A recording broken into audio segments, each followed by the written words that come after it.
Okay, so you just watched this video 4.1 if then else branches. And so let's jump to the thank you, John. Let's jump to the challenges. And I'm going to do most of the challenges. Okay, what's that recording? Are you able to see? Okay, good.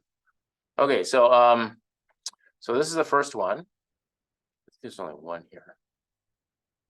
And it is okay.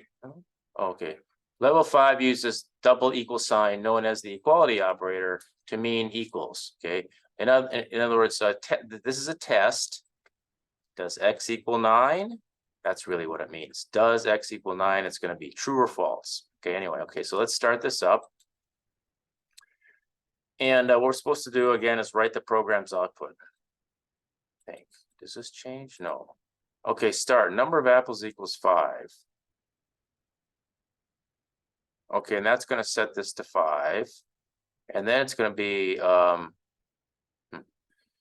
if the number of apples is less than 7, then do one thing. If it's true, do one thing. If this is false, do the false thing. And since this just executed beforehand, then number of apples is equal to 5.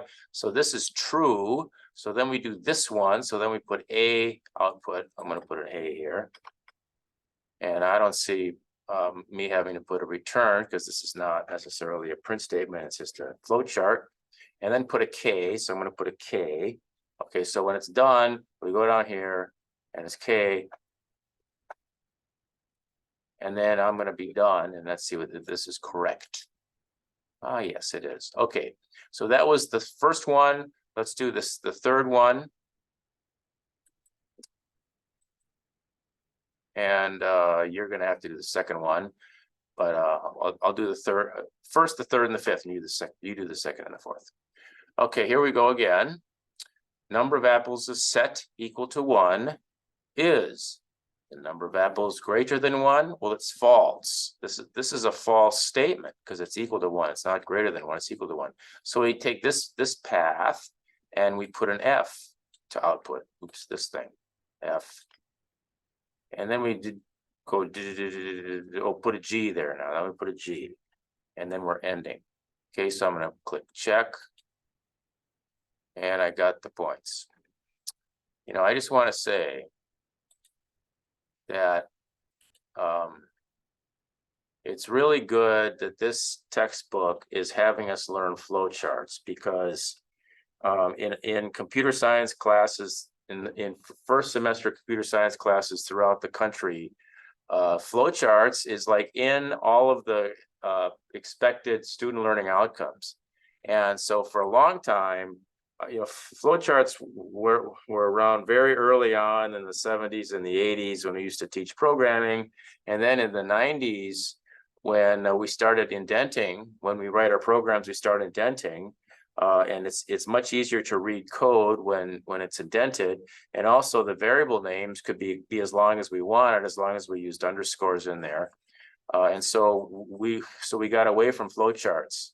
Flowcharts is a pretty important basic thing. It's like not learning how to print or something. So anyway, so we're back, and you can see they're quite obvious, but maybe they're not obvious to everybody. All right, so I got this one. Let's go to 5. And here we're going to set number of cars equal to 22.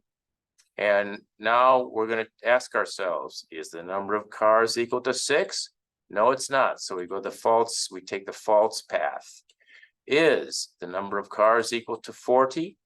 No, it's not. It's equal to 22. It's not equal to 40. So we take the false path and we go all the way down here, and then we'll back down over here and we put a G in the output.